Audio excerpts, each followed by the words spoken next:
एक बार आपका सम्मान और जोरदार तालियां होनी चाहिए इस अद्भुत पल के लिए।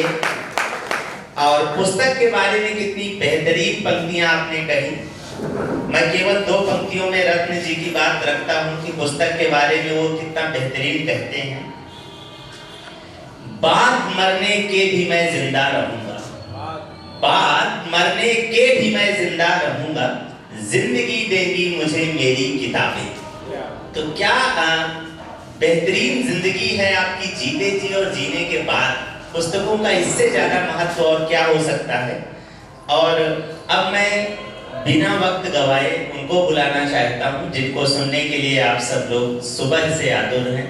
मैं बहुत सम्मान के साथ पूरे प्रतापगढ़ जनपद की ओर से विनम्र आग्रह करता हूं हमारे बीच उपस्थित आज के कार्यक्रम की मुख्य अतिथि परम आदरणीय डॉक्टर मैं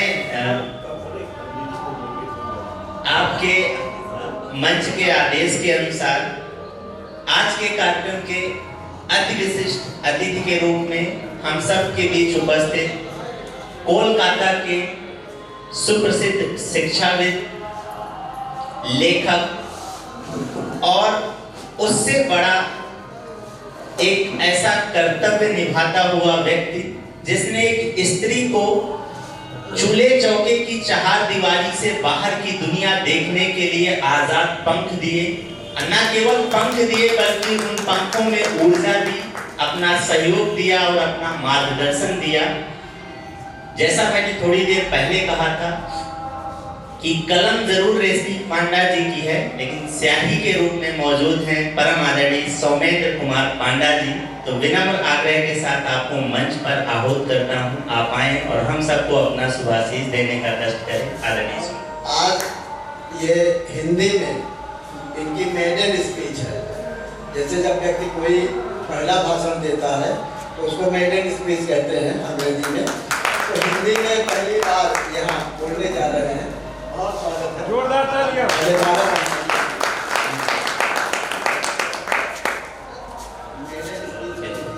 मैं चाहूंगा इस मेडन स्पीच के लिए मेडन माला पहनाया जाए। बिना शुरुआत हुए मैं आदरणीय रत्न जी से गुजारिश करूंगा कि इससे बेहतर हम लोगों का सम्मान क्या होगा। सर का सम्मान और एक बार जोरदार तालियां आप सबकी ओर से आनी चाहिए।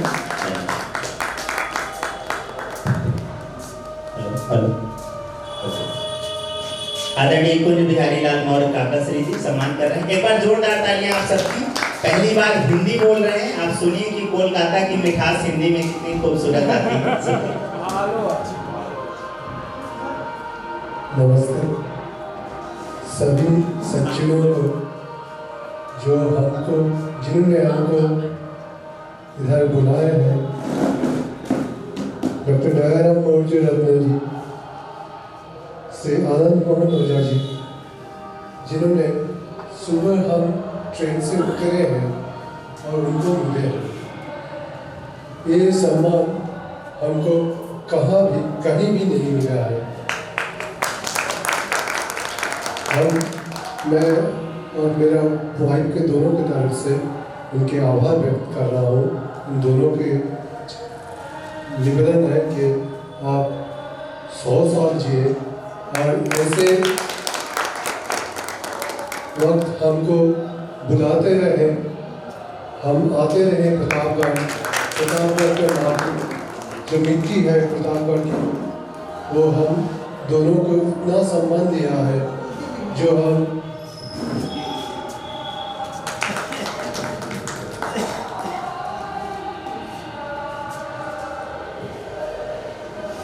कभी भी नहीं मिला है अब तक। 53 इयर्स होने के अवसर पर हम दोनों को मिला है और 50 क्रॉस करने के बाद भी मिला था। 2022 के उस समय भी मिला था। उस समय से मतलब मेरा परिचय थोड़ा चेंज हो गया है। थोड़ा बहुत मैं तो उधर बांग्ला में बात करता हूँ, थोड़ा बहुत बांग्ला आ जाता है, इसमें आप लोग थोड़ा मुझे माफ़ कर दीजिएगा। अच्छा, इसमें इनमें डॉक्टर हरिलाल मिलन जी एक बड़ा योगदान है, क्योंकि हम पहले बोल चुके हैं, हम जब ऊपर चढ़ते हैं तो सीढ़ी से चढ़ते हैं, तो सीढ़ी जब अगर गिर गया मतलब ख़त्म हो गया तो हम ऊपर से नहीं नीचे आ पाते हैं। तो सीढ़ी है, मतलब मेरे बात में अगर आपको कुछ बुरा लगा तो हमको माफ़ कीजिएगा। हरिलाल मिलन जी वो सीढ़ी है जो हमको दिए हैं। हम दोनों को वो सीढ़ियाँ वो ऊंचाई डॉक्टर हरिलाल मिलन जी से दिया है। मिलन जी हमारे दोनों को मतलब डॉक्टर दयाराम मौर्य जी से हमको मिलन के गोट पे मिला है। एक कहावत है, सदस्य पूज्यता राजा विद्वान सर्वत्र पूज्यता। ये डॉक्टर दयाराम मौर्य रत्न जी के पक्ष में है। राजा तो केवल एक ही जगह का है, लेकिन जो विद्वान है, जो सबके दिलों में रहता है, जो पुस्तक में रहते हैं, वो विद्वान में कह रहता है, वो दयाराम मौर्य रत्न जी।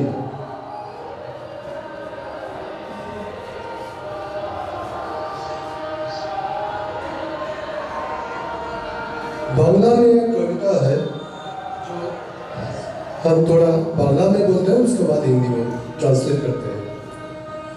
আজি হতে শতবর্ষ পরে কে তুমি পড়িছ বসি আমার কবিতা কানি কৌতূহল ভরে। আজি होते शतवर्ष परे, आज से 7 वर्ष के बाद कि कौन मैं कविता पढ़ रहा है जो मुझको गौरवान्वित कर रहा है। ये विश्व कवि रविंद्रनाथ ठाकुर ने लिखे थे आज से 100 वर्ष पहले। कविगुरु जो कविगुरु में जाना जाता है, जिसका कविता आज जनगण मन आज राष्ट्रीय गीत है। तो वे दयाराम मौर्य रत्न जी जो बात समझते हैं वही बात रविंद्रनाथ टैगोर जी ने उनके ऊपर लिख दिया है। ये मैं समझता हूँ ये केवल दयाराम मौर्य रत्न जी के ऊपर मतलब बैठ सकता है। सृजना साहित्य संस्था जो हमको मतलब हम इसलिए बोल रहे हैं कि हम इधर मेरा पत्नी के बिना नहीं होते। मैं क्या उनको रखूँगा, मैं क्या उनको बढ़ाऊँगा, उन्हें खुद ही बढ़ा हुआ है। जब शादी के वक्त हम जब शादी किए थे तो उन्होंने कोई दूसरे जॉब में थे, कोई डिफेंस का कोई जॉब में थे। तो उन्होंने बोल रहे थे कि ठीक है मेरा PhD हो गया तो क्या है, मैं इस जॉब में सेटिस्फाइड हूँ। तो मैं बोला ठीक है आप सेटिस्फाइड है ठीक है, लेकिन वो जॉब थोड़ा लॉन्ग टर्म का था, मतलब सुबह 7 बजे से शाम को 7 बजे तक था। तो मैं जानता हूँ क्या एक पत्नी को, एक स्त्री को क्या परिश्रम होता है, क्या टाइम स्पेंड करना पड़ता है उनका परिवार के साथ, उनका सासू माँ के साथ, अपने पिता माता के साथ, सभी के साथ टाइम स्पेंड करना होता है। और इतने पढ़े लिखे होने के बाद भी वो 2 बार फर्स्ट क्लास फर्स्ट आ चुके थे। हिंदी में फर्स्ट क्लास फर्स्ट आना बहुत मुश्किल है, एक बार फर्स्ट क्लास सेकेंड आया है। माध्यमिक मतलब जो 10 क्लास में वो 8th रैंक आया है महाराष्ट्र में, और जो HS में था वो तो उन्हें फर्स्ट ही आए थे सारे महाराष्ट्र में। तो एक गोल्ड मेडल भी उनका पास है जो हिंदी राइटिंग और जो क्रिएटिव राइटिंग मतलब जो ट्रांसलेशन जो हिंदी रहता है उनके में उनका एक गोल्ड मेडल भी है।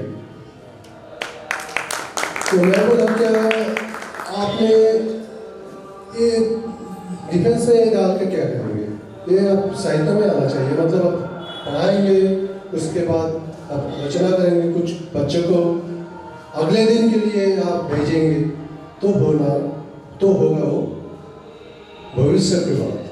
तो इसलिए वो आगे हैं, सेंट्रल गवर्नमेंट का जो नौकरी था वो छोड़ के अध्यापन के लाइन में आ गए हैं। उद्यमेन हि सिद्धन्ति कार्यानन मनोरथे न हि शुद्धस्य सिंहस्य प्रविशन्ति मुखोरगं। अगर आप परिश्रम नहीं करेंगे तो आपको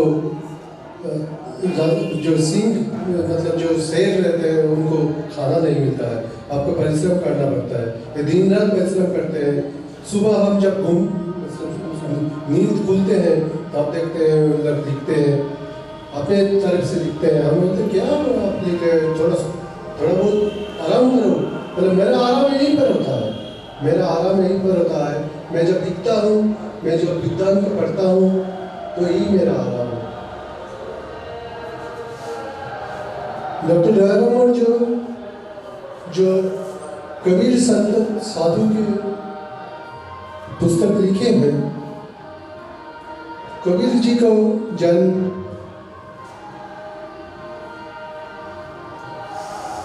1398 में हुआ है और उनका देह 1518 में हुआ है। तो उनका जन्म वाराणसी में हुआ है। तो हम कल वाराणसी में ही थे। हम कल काशी विश्वनाथ जी का दर्शन भी करने गए थे और 5 घंटा लाइन में खड़े होकर आज आए हैं। केवल दयाराम अर्जी जी के प्रयत्न से हम आए हैं। हमको जो स्वागत करने के लिए मैं सुबह गया है, उनके लिए मैं विनम्र प्रणाम करता हूँ।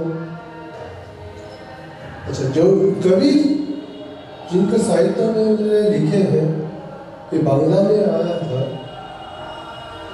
खिति मोहन सेन ने उनको काम पे बांग्ला में लाया। रविंद्रनाथ ठाकुर जो गुरुदेव आप जानते हैं, तो वो अंग्रेजी में उनको ट्रांसलेट किया था।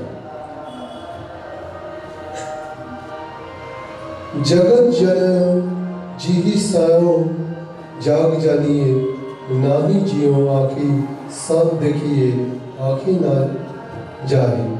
तो कबीर का कोई लाइन है, मेरे से आप ज़्यादा ही जानते होंगे इसको।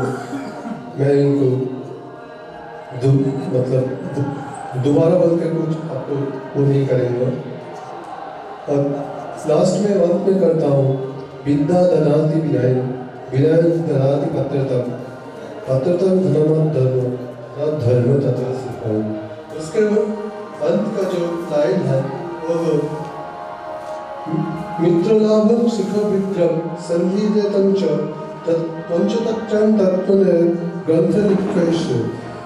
अर्थात जो हम पढ़ते हैं वो ग्रंथ में जब तक कन्वर्ट ना हो जाता है